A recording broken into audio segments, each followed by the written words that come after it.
Before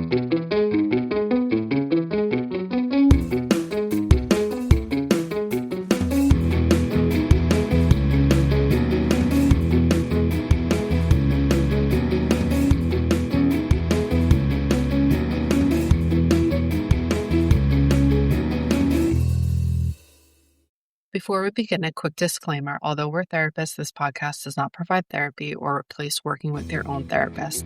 Everything shared here is for general education and conversation only. Hi, Christina. How are you? I'm good. How are you? Good, good. Guys, welcome to Two Anxious Girls. We are Davi and Christina, two therapists who spend 40 hours a week helping others manage their lives, and the other 128 hours wondering if we are doing ours completely wrong. That is us. Cool. How was your week, Davi? It was good. You guys, this is the day after the Super Bowl. It was fun yesterday. This is not a podcast. Sorry, a sports podcast, but it was it was fun watching it yesterday. And I'm glad for the team that won. I don't know much about it, but I do know that the quarterback, he has a nice underground story where underdog story. And I'm just glad that he won after so many years of humiliation. He kept going. He didn't give up. And there he was yesterday winning his first Super Bowl. So congrats to him and to the Seahawks. I love a good underdog story. I have to be honest though, Davi, I didn't even know which teams were playing until yesterday. I did watch Bad Bunny and that was about it. And that's okay. That's honestly why we watch it. Yeah, for the food and the halftime show. Anyway, today we are going to be talking about high functioning anxiety and how it is still anxiety. So I saw this quote and it said, if anxiety had a LinkedIn, high functioning anxiety would be the employee of the month. And I feel like, although yes, that's really funny, there's so much truth to that because, you know, oftentimes people, if they're labeled as the reliable one or the planner or the person who has it all together, people are not seeing that as anxiety. They're going to say, oh, wow, you're so productive. Like, how do you do all that? Yeah, there's so much to unpack there. And unfortunately, it is so true. Sometimes we don't even stop and think about it being anxiety, but high functioning anxiety, again, is still anxiety. Yeah. Yes, you're doing so much, but you're just so focused on getting things done, on following the list, on making sure that you're not forgetting anything, because what you are focused on is being in control. Being in control because that gives you a sense of stability. It tells your nervous system things are good. But are they really? If you really are paying attention to your body, right? Are you really feeling okay? Yeah. And what if being so productive is actually just another way that we're coping? Absolutely.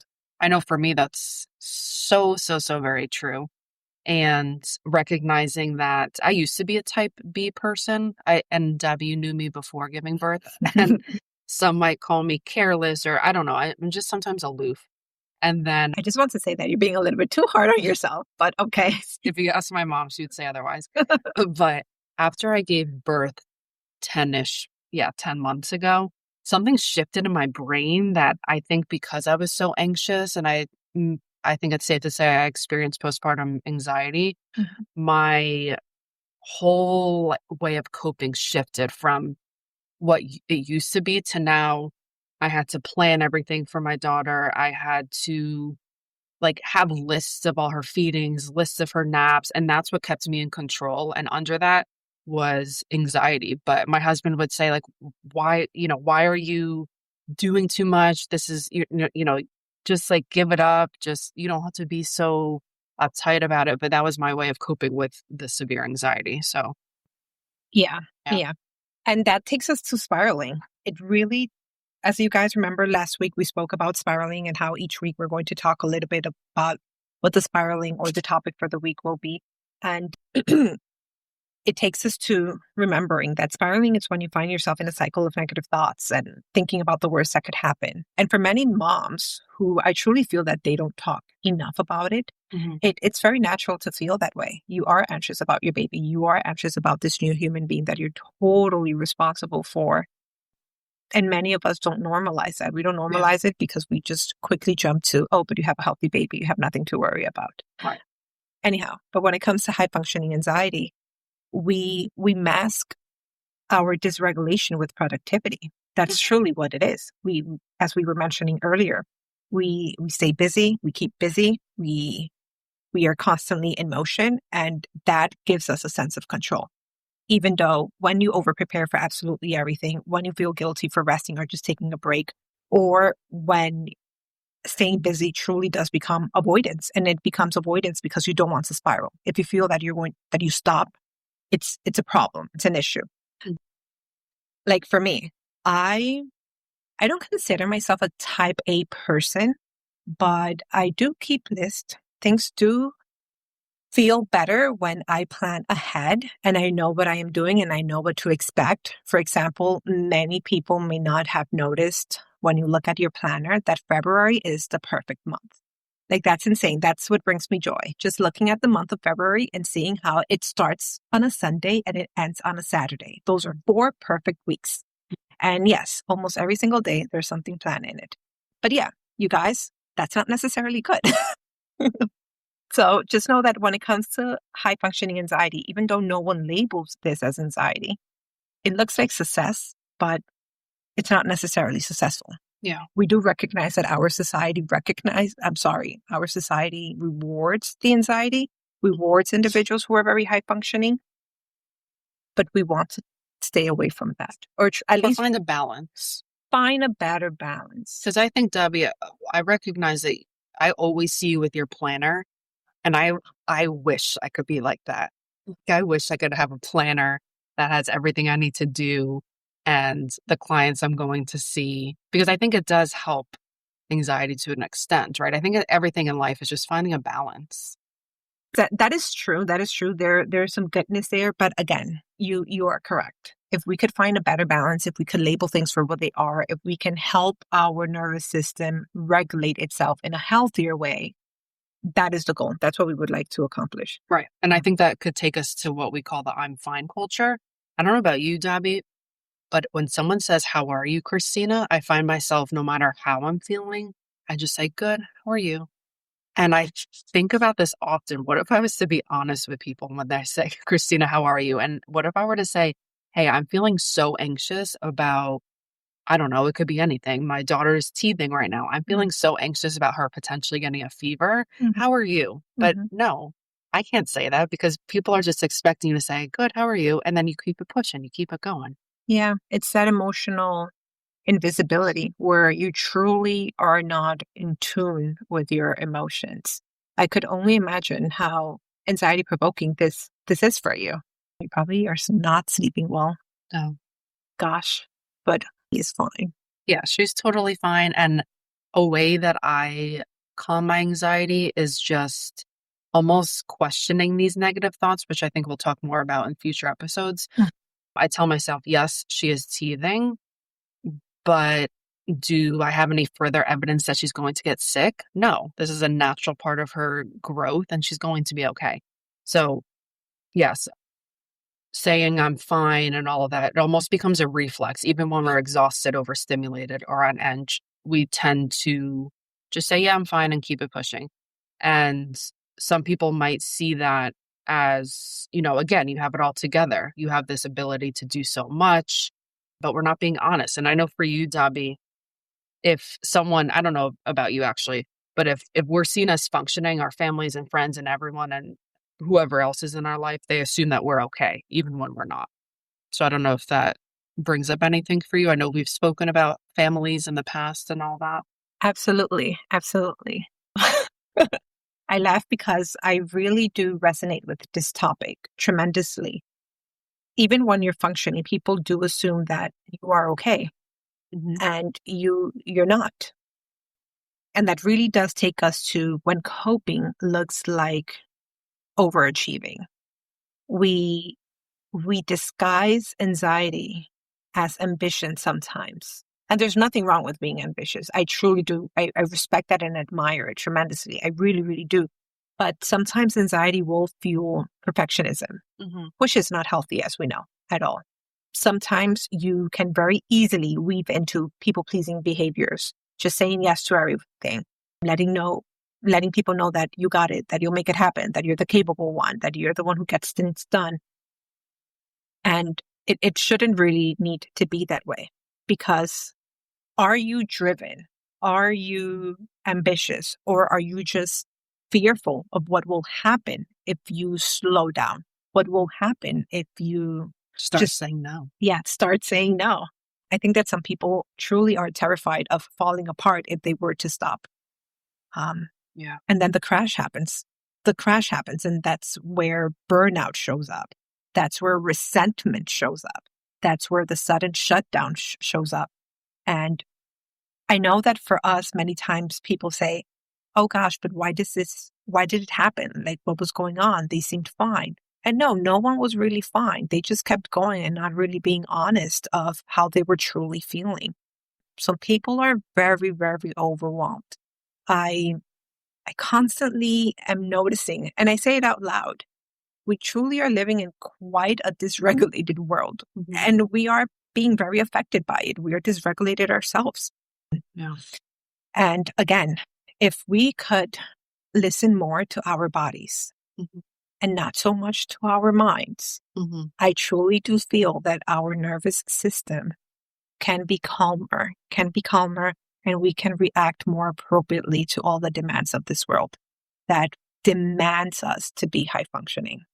Yeah. I think it's hard to tell where motivation ends and anxiety begins. And what you just said about our bodies, being in touch with our bodies, anxiety obviously it formulates through physical. So I know for me, Mm-hmm. if I'm noticing that I'm getting a little stomach ache or a headache on the right side of my head, that's my body's way of telling me, Christina, you are feeling anxious. You need to slow down, take a rest, take a hot shower, something to kind of regulate that. Because if not, like you said, the burnout comes in, the resentment. I start getting mad at my husband for something that doesn't even matter.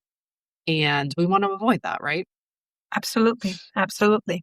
Because there are many things that get sacrificed. If you don't pay attention to the emotional toll that this takes on you, it will affect your relationships. It's going to affect just how you feel. Yeah. And that's not okay. Yeah. And for high functioning, anxious people, I think people see us as being capable. That means that we don't need care, but that's safe to say that's not true. Although we are therapists and we're seen as, yes, we have it all together. We handle other people's emotions. We handle our own. We still need a little love and care every now and then. Yes, indeed. In my own family, and I know that I'm talking too much about myself, truly, but No, absolutely not. in my own family, I am seen as the reliable one, the one that gets things done. They always come to Dobby because Dobby is going to figure it out. Dobby will get it done. And sometimes, honestly, I I become upset. I become upset because yes, I can help. Yes, I can help you accomplish that, or I can get it done. But sometimes I also just want to feel supported, and I Yeah. wish someone would take care of it and not necessarily assume that I will handle it. It makes me mad. It Mhm. makes me angry. So yeah, I'm working on that. And I wouldn't want absolutely anyone to ever assume that I have it all together, because I'm very, very honest when I tell my own self I'm a work in progress. I'm trying my best. And even though something else that makes me upset is not upset, but it's quite the paradox. How many people sometimes tell me, oh, you have such a calming presence. And all I can say is thank you, because internally I am a ball of anxiety. Yeah. But Debbie, you do have a very calming voice. Thank you so much. Yeah, I've heard that one a lot. Yeah. So I think we shared a lot of good stuff. And the biggest thing I think we want to share is just like finding a balance. You know, it doesn't have to be one or the other. We can be anxious and we could still be working on that anxiety. So to reiterate, we just want to recognize that high functioning anxiety is still anxiety, even if it looks impressive, even if, we are making those lists, planning ahead, staying busy. Our body is looking for that certainty. Our body is looking for that sense of control, even when nothing actually feels calm inside. So just recognizing that when our body is dysregulated, it's our nervous system's way of telling us, hey, I'm not feeling safe, I'm not feeling settled, and productivity can become the cover for that. And instead of anxiety looking like panic, it actually looks like doing. So dysregulation brings these uncomfortable sensations, racing thoughts, kind of what we were talking about, the spiraling, right? The tight chest, emotionally just feeling overwhelmed. And that productivity acts like noise. If we're constantly working, constantly organizing, constantly achieving, we don't have space to notice the exhaustion, the sadness, and fear. Absolutely. So, yeah, I know we just laid out a lot, but if you feel called out by any of that, just know that you are not alone. You are human, and we're just trying to make it, taking it a second at a time. I know everybody says take it a day at a time. Mm-hmm. I like to say take it a second at a time Mm-hmm. Mm-hmm. because that's all that we can do. Yeah, absolutely. And another gentle reminder, many people don't worry about the person who's killing it or the person who has it together, but you do want to check in on those friends who are the capable ones, the reliable ones, because they probably are going through a lot. I mean, we all are, but those are the ones who really bottle it in. Yeah. And even though they're busy, busy, busy, sometimes their ambition can just be masked by simply being dysregulated. Yeah. So if you say, how are you? They say good. Maybe just say, are you sure? Or just ask a follow-up question. Yeah. Tell me about this goodness and see what they say. Yeah. What I love to ask is, how are you really doing? Yes. Anyhow, guys, with that said, we're going to start wrapping it up, and we want to finish up with our guilty pleasures for the week. What were our guilty pleasures? What were the wins for this week? And what helped us cope this past week? I guess I can start. Absolutely. I will say this week wasn't the best. There was just some things going on with family and getting some news that wasn't the best. So guilty pleasures were definitely important this week. I know that my husband, he bought me a cinnamon roll from our favorite bakery, and we shared that, and we watched this very silly Lifetime movie, which we tend to do. I don't know why we always find ourselves watching these silly movies, but I guess it's just our way of bonding, and it's funny, and we find ourselves laughing and yelling at the characters through the screen. And yeah, and then we went to bed. So I think that was really needed, especially for the week that I had, just reconnecting with my husband and shutting our brains off together. That was really nice. That sounds beautiful. Yeah. It really does. For me, you guys, can you believe that I had not watched Forrest Gump? I can't believe that, Debbie. I can't believe it's such a classic, 1994, and I had not seen it before. It's such a beautiful film. It's so wholesome. Yeah, I love it. It's so, so wholesome. It has so many different topics about life. Obviously, it's a movie. It's not based on a real character, but still, like, it's so, so beautiful. And I'm so glad that I watched it. And it really just filled my heart with joy just watching it. Like, yeah. I was so happy watching it. And of course, Shrinking on Apple TV, my favorite show right now. Hilarious. Hilarious, hilarious. And then lastly, last night, the halftime show. It was incredible. It was great. And that was it. Nice. Yeah. Love that for you. Guys, thank you so, so much for listening. That's our show for today. And next week, we're going to talk about what happens when the anxious girl finally stops holding it together. So we'll see you next week. Thank you so much. Bye-bye. Bye.